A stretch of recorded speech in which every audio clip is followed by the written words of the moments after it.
Agora 5h16, Jéssica Aquino, vamos para a nossa entrevista? Vamos, Sueli, porque já está chegando mensagem dos ouvintes, viu? Falando da qualidade do sono deles, então vamos dar início aí, como a gente já falou, o assunto hoje é sono. E olha, Sueli, a gente passa cerca de 1/3 do tempo da vida dormindo. Então, eu vou fazer 30 anos no mês que vem, ou seja, passei basicamente 10 anos da vida dormindo e só 20 anos acordada. Os ouvintes agora ficaram espantados quando você disse sua idade. Pois é, queridos. Até eu tô tentando aceitar. E olha, o sono inadequado está associado também a maior riscos de doenças crônicas, tá? Como hipertensão, diabetes e depressão. Além disso, também existem distúrbios do sono que abrangem uma variedade de condições como insônia, apneia obstrutiva, síndrome das pernas inquietas, um monte de coisa, Sueli. Para falar sobre esse tema e como é que a gente pode ter uma noite de sono reparadora, a gente conversa agora com ela, que está no estúdio, fisioterapeuta do sono, Rafaela Andrade. Boa tarde, doutora. Seja muito bem-vinda, você está entre nós. Boa tarde a vocês aqui, a Sueli e a Jéssica. Boa tarde aos ouvintes. É um prazer estar aqui para a gente falar um pouquinho sobre sono, que é um tema super importante. É muito importante, Sueli Gonçalves. A gente vem sempre perguntando, né? É muito importante, é muito importante. De que maneira, doutora, começa uma boa noite de sono? O sono, ele é uma função reparadora, né? Então, ele nos prepara para o dia subsequente. Então, para começar uma boa noite de sono, vai começar assim que eu acordo, no meu dia, né? Então, quando eu acordo e tenho uma rotina bem estabelecida, com horários de refeições regulares, eu me exponho à luz solar, eu pratico atividade física, eu tenho interações sociais, eu faço atividade física de manhã e à tarde e evito atividade física à noite, por exemplo. Eu ingiro pouca bebida com cafeína ou bebidas estimulantes. Tudo isso vai me preparando para que quando o sol se ponha, o meu cérebro entenda que eu já preciso ir desacelerando, porque vai chegar uma boa noite de sono para me preparar para o dia que vai começar logo em seguida. Uma coisa que eu sempre acho bem interessante é quando as pessoas falam disso, né? Dessa preparação que o seu próprio organismo faz para que você possa dormir, para que você possa relaxar. Mas o que a gente vê hoje é um grande estímulo, em diversas formas. Estímulo de pessoas que trabalham o dia inteiro e só vão para a academia à noite, pessoas que gostam de consumir cafeína à noite, eu me coloco nessa, pessoas que usam muito o celular. Tudo isso pode acabar influenciando para uma má noite de sono? Sim, sem dúvida nenhuma, Sueli, é uma excelente pergunta.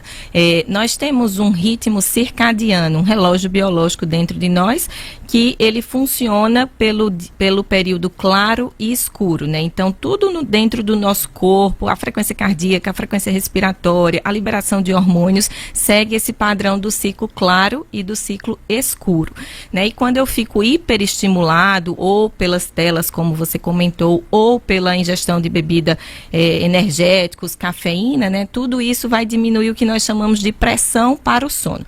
Então, a partir do momento que eu acordo, começa a acumular dentro do meu corpo uma substância que nós chamamos de adenosina, né? E à medida que ela vai se acumulando mais, a pressão para o sono aumenta. Quando eu faço essa questão da ingestão do café, por exemplo, que é algo muito corriqueiro no nosso dia a dia, né? Você diminui a porcentagem dessa adenosina no nosso corpo, diminuindo assim a pressão para o sono. A atividade física é outro mecanismo, né? Não é a questão da adenosina, mas é o mecanismo do aumento da temperatura corporal. Então, para dormir, a minha temperatura central precisa estar baixa, né? Todo mundo aqui de João Pessoa já percebeu que quando está calor é bem difícil dormir, né? Então, às vezes a gente liga um ar-condicionado. Nosso corpo, para dormir, precisa estar com essa temperatura mais baixa. Quando eu faço atividade física muito próxima à hora de dormir, eu aumento essa temperatura, além de aumentar a adrenalina, e tudo isso me deixa mais agitado e não favorece o sono. Então, é um ciclo, Sueli. É um conjunto de coisas, não é, doutora?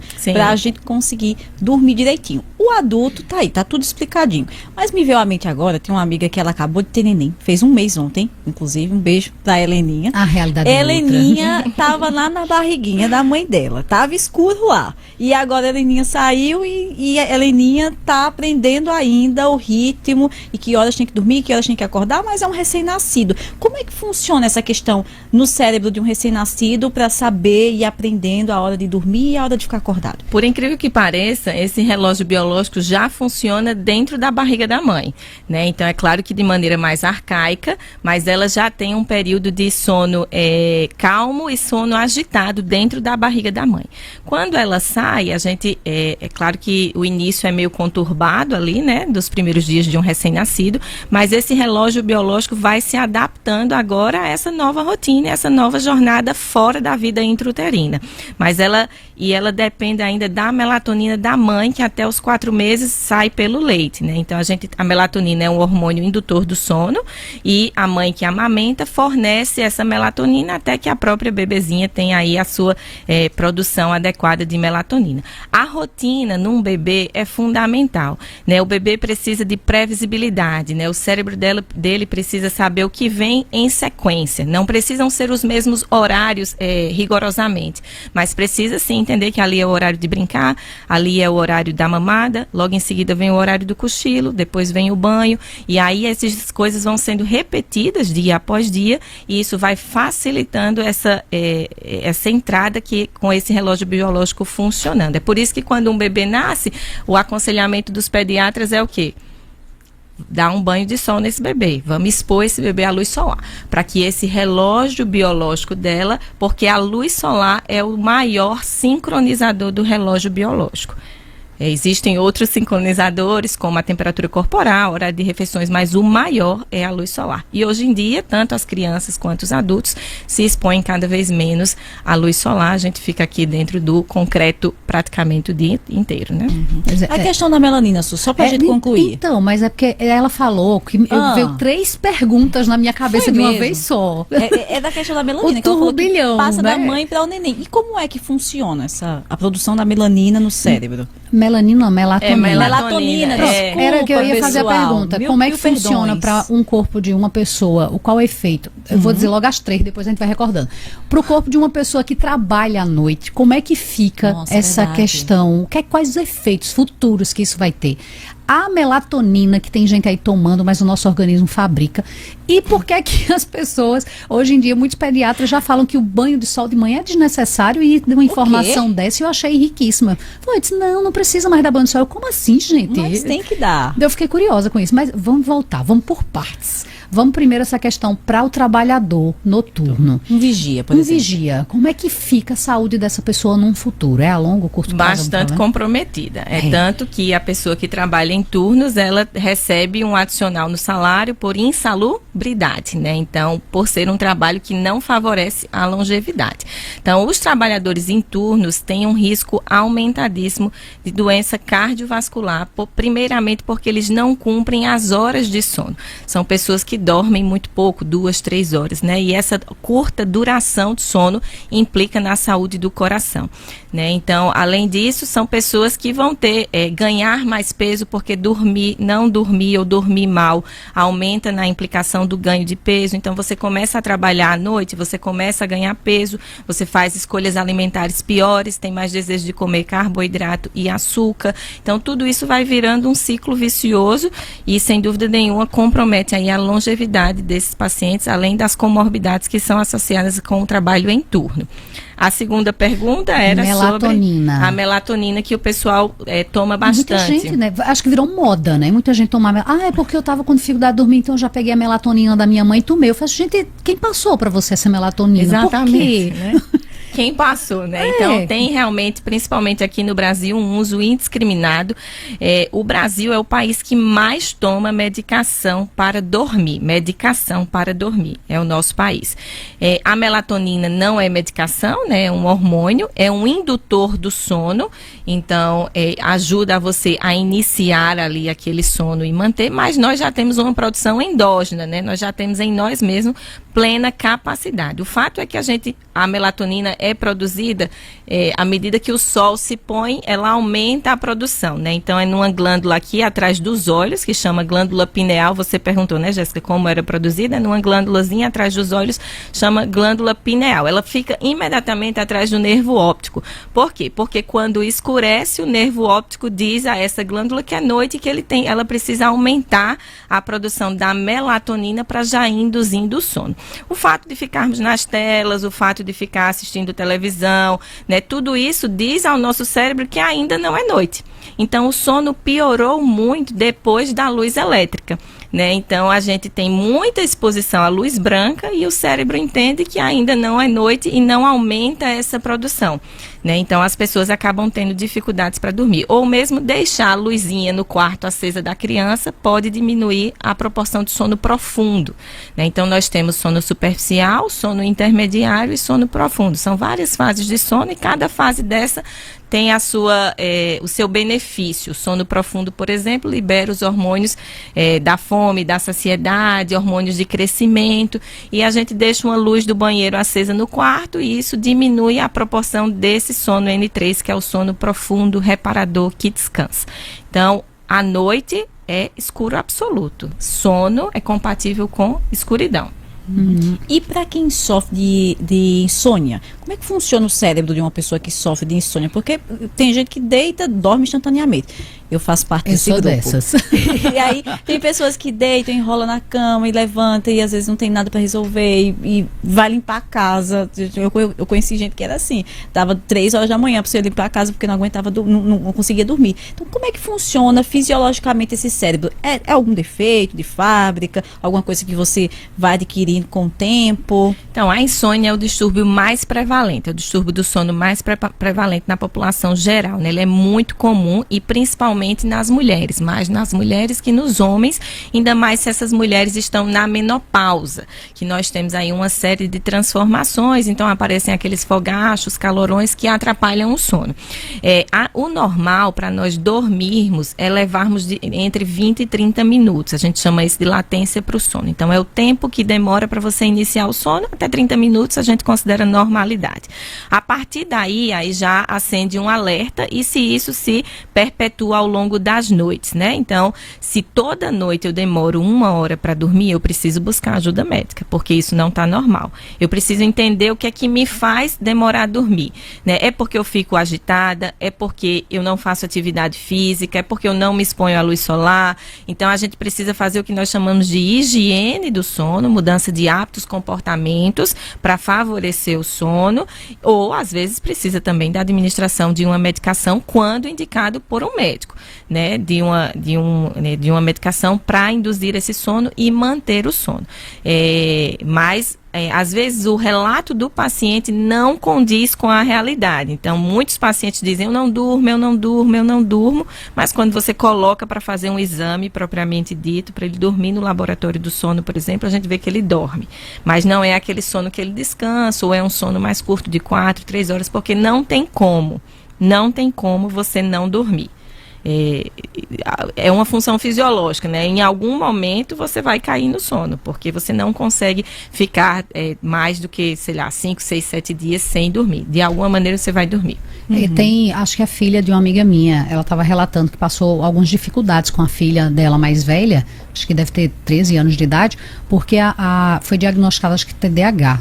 Se não for, desculpa aí, tá? Mas, enfim, vou nem citar os nomes. Mas ela disse que devido a esse problema, a menina não dormia. Ela não dormia. Sério? Ela deitava, fazia de tudo para a menina dormir. Chegaram a colocar algumas medicações que fossem mais suaves para ver. Não servia. Chegou a passar 5 dias sem dormir. Diz que você via visivelmente que ela não estava bem. Então, uma situação como essa já é um caso muito grave, sim, muito sério, não é? E mais extremo, né? Mas esses transtornos, tanto o do déficit de atenção, hiperatividade, quanto o autismo, é muito comum essas crianças terem dificuldade de pegar o sono, porque o sono é uma função que a gente tem que desacelerar, né? Então, se você tem hiperatividade, vive com a cabeça a mil, o pensamento sempre aparecendo, é mais difícil você induzir o sono nessas crianças, no autismo também. Então aí a gente casa a questão da higiene do sono, que é fundamental, Tipo, eliminar telas, refeições mais cedo, refeição pesada perto da hora de dormir não, banho quente antes de dormir, mais associação ou da melatonina ou de alguma medicação para favorecer o sono.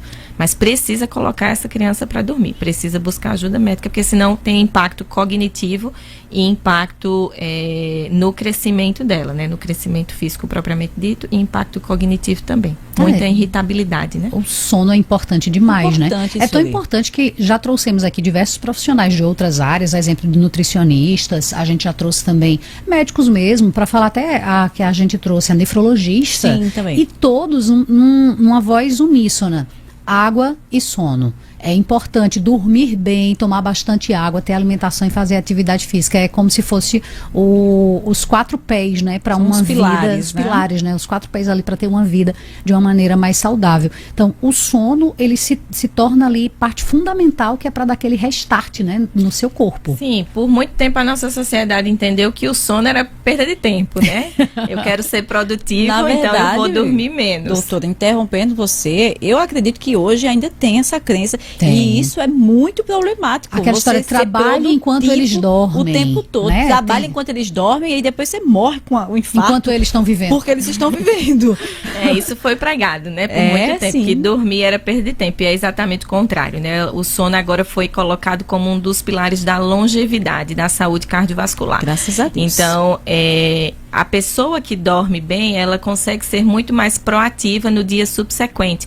Ela consegue se relacionar. Tem vários estudos que mostram que em pessoas privadas de sono, quem não dorme o tempo suficiente, nós chamamos de privados de sono, que foi o caso que você disse aí, que gostaria de dormir mais e não está conseguindo. Então, provavelmente você está privada Eu de sou sono. uma pessoa privada de Então, sono, doutora. essas pessoas privadas de sono, elas no dia subsequente, elas são mais irritadas, produzem menos no trabalho, são mais conflituosas, Vocês conhecem alguém assim?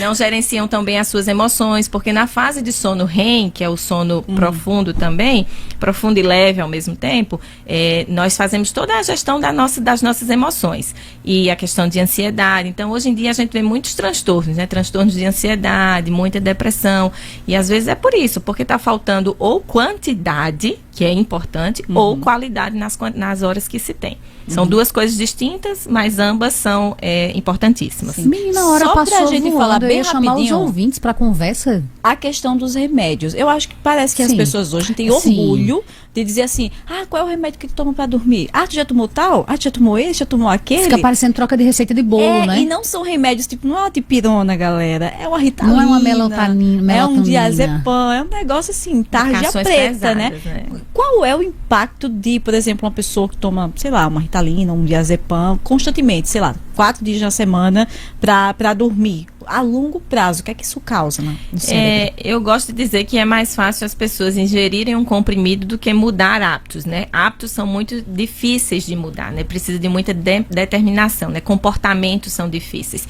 E o uso dessas medicações a longo prazo, a tendência é que você sempre precise daquilo, né? São muletas ou que você sempre vai colocando para precisar dormir.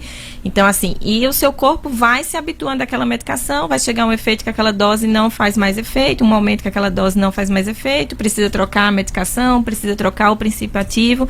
Eu não estou aqui dizendo que não é preciso tomar medicação, existem sim indicações para isso, mas precisa ter um acompanhamento de um profissional adequado, com data de início, data de fim, com acompanhamento e não ao Deus dará, como acontece hoje em dia, né?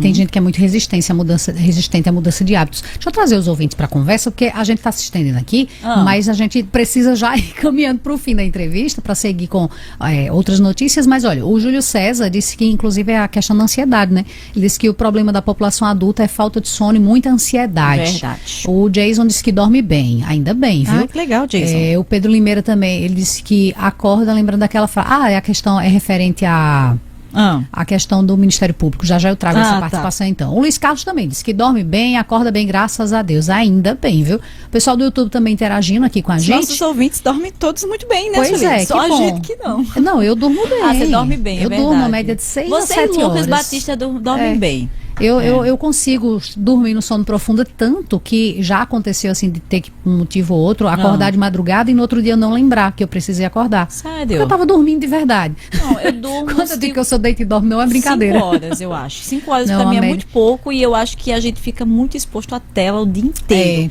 Isso Telas, é o que né? tá Aqui na minha frente eu tenho 3, contando com meu celular 4. É o que tá me aperreando. Não se aperrei não, Jéssica. Deixa eu seguir aqui trazendo o registro dos ouvintes. O Luan disse que o tema é maravilhoso, né? O Felipe Neto disse que consegue dormir de 3 a 4 horas. Que é isso, Felipe? Tem pergunta aqui mais embaixo que eu vi. Ó aqui, o André, ele disse que é lá de Jacaraú, né? Acompanhando, disse que toma Lopran. Eu acho que é algum remédio, mas acho que era o Luan aqui, né? Ele disse que dá um cochilo depois do almoço, diz que isso é muito bom. Alguns médicos dizem que é bom. Vamos para esses dois fazer pontos isso aí. todo dia. Esse Exaltalopran, isso é remédio para dormir, Rafaela? Eu imagino que seja o estalopram, né? Estalopram, Isso. E com relação a essa questão do cochilo do maravilhoso. cochilinho. Se você não tem insônia, o cochilo é excelente, tá? Então, se você não tem insônia, dormir depois do almoço 20, 30 minutos é longevidade. Né? Os países que as pessoas são centenárias, vivem 100, 120 anos, são países que têm isso de hábito e rotina, né? Mas é um cochilo de 20, 30 minutos, né? O pessoal às vezes embala em umas 2 horas. Aí vai atrapalhar o sono É da o que noite. eu gosto de chamar de cochileta russa, sabia? Cochileta russa, é aquele que você... eu desligo o despertador e eu vou E acordar vai. daqui a 20 minutos, daqui a meia hora, 3 2 horas, não sei. Cochileta Eu já russa, acordei adorei. da minha cochileta russa pensando que era o outro dia que eu já estava atrasada para trabalhar. Ah, menina, não, eu Acontece. boto o despertador para 15 minutinhos e é o consigo ideal, e né? acordo vivíssima. Agora, Gesilaine disse que dorme 12 horas seguidas e acorda maravilhosa. É verdade. Isso. Tem pessoas que precisam de mais Sim, horas sim. de sono, Não tem diga uma pessoas coisa que precisam dessa de não, menos doutora. horas Você vai de dormir sono. 12 horas. Mas a média da população, esses são os extremos, né? A média da população precisa ali de 7, 8 horas de sono. É. Mulheres precisam dormir mais do que homens? Sim, as mulheres precisam dormir mais que homens, né? O sono, às vezes, acaba sendo mais fragmentado. Então, elas Entendi. acabam tendo mais necessidade Para de elas sono. ficarem bem, né? Isso, acordar Espero que disposto. estejam ouvindo. O sono, a gente tem que acordar assim, feliz. Eu dormi, acordei bem, feliz, reparada, disposta para o dia. Se acontece algo diferente disso, precisa ser investigado. Com certeza. Rafaela, a gente quer agradecer demais a sua disponibilidade. Ela que é de Campina Grande, mas mora em Olha! São Paulo já há algum tempo. A gente não colocou aqui na descrição, mas ela é doutora, viu, gente? Aqui trazendo Ela tem é um um currículo senhor enorme. currículo. Quando Exatamente. foi proposto pra gente, vamos falar sobre o sono, porque é algo que mexe com a vida diretamente das pessoas. Então a gente deseja sucesso aí na profissão e que as pessoas consigam dormir e que suas pesquisas acabem contribuindo aí para também trazer respostas para muitas pessoas. Só Né? pra gente não ficar devendo a entrevistada, ela tem doutorado em ciências pela Faculdade de Medicina da Universidade de São Paulo, com área na atuação nos distúrbios do sono. Perfeito. Pronto. Rafaela, muito obrigada pela participação, viu? Obrigada a vocês, eu que agradeço a Obrigada. oportunidade. E quando voltar em João Pessoa, a gente conversa de novo. É isso, Jéssica, vamos pro nosso intervalo? Vamos, Sueli, que a gente já estourou todo o tempo possível. Sério? Eu nem sabia. Distantinho, pessoal.